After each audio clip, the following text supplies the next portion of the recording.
கணவரை நிர்வாணமாக சுமந்து சென்ற மனைவி. மத்திய பிரதேசத்தில் நடந்த கொடூரம்.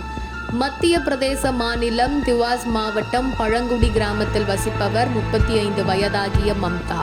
இவருக்கும் அமித் என்பவருக்கும் கடந்த 15 ஆண்டுகளுக்கு முன்பு திருமணம் நடந்தது. இந்த தம்பதிக்கு 2 மகள்கள், 1 மகன் உட்பட 3 குழந்தைகள் உள்ளனர். இந்த தம்பதி தங்களின் 3 குழந்தைகளுடன் மகிழ்ச்சியாக வாழ்க்கை நடத்தி வந்துள்ளனர். இந்த நிலையில்தான் சமீபத்தில் அதே கிராமத்தை சேர்ந்த மரேந்திரா என்ற நபருடன் இந்த மம்தாவுக்கு பழக்கம் ஏற்பட்டது.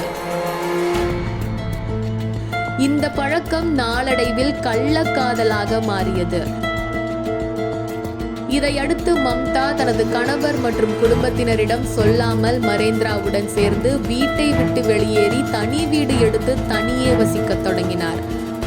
இது அவரது கணவரின் குடும்பத்துக்கு தெரியவில்லை. இதனால் மம்தா மாயமானதாக கணவரின் குடும்பத்தினரால் போலீசில் புகார் செய்யப்பட்டது.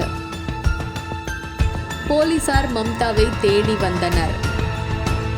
இந்த நிலையில்தான் மம்தா அதே கிராமத்தில் உள்ள கள்ளக்காதலுடன் இருப்பதை கிராமத்தினர் அறிந்தனர். இது பற்றி உடனடியாக மம்தாவின் கணவரின் குடும்பத்துக்கு தகவல் கிடைத்தது. இதையடுத்து அங்கு சென்ற கணவரின் குடும்பத்தினர் மம்தாவை கிராமத்தினர் முன்பு சரமாரியாக தாக்கினர்.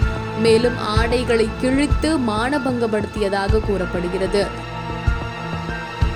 அதோடு தரையில் தடுமாறி விழுந்த மம்தாவை அவர்கள் தரதரவென தரையோடு இழுத்து சென்று அதோடு அவரது கணவர் அமித்தை நிர்வாணமாக தோளில் சுமக்கும்படி கட்டாயப்படுத்தி கிராமத்தை சுற்றி வரும்படி செய்துள்ளனர்.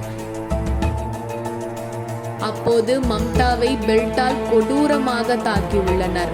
மேலும் மம்தாவுக்கு அவரது கள்ளக்காதலன் மரேந்திராவுக்கும் செருப்பு மாலை அணிவித்து தொடர்ச்சியாக பெல்ட்டால் தாக்கி கொடுமைப்படுத்தியுள்ளனர். இதனை பலர் தங்களின் செல்போனில் வீடியோ எடுத்து இணையதளத்தில் பதிவிட்டுள்ளனர். இதற்கிடையே இந்த சம்பவம் குறித்து போலீசாருக்கு தகவல் தெரிவிக்கப்பட்டது. இதையடுத்து போலீசார் விரைந்து சென்று மம்தாவையும் மரேந்திராவையும் அங்கிருந்து மீட்டனர். மேலும் அவர்கள் கொடுத்த புகாரின் அடிப்படையில் மம்தாவின் கணவர் உட்பட 12 பேர் மீது இந்திய தண்டனை சட்டம் 354A உட்பட 6 பிரிவுகளில் வழக்கு பதிவு செய்யப்பட்டது. அதனால் மம்தாவின் கணவர் உட்பட 2 பேர் கைது செய்யப்பட்டுள்ளனர். மற்றவர்களை போலீசார் தேடி வருகின்றனர்.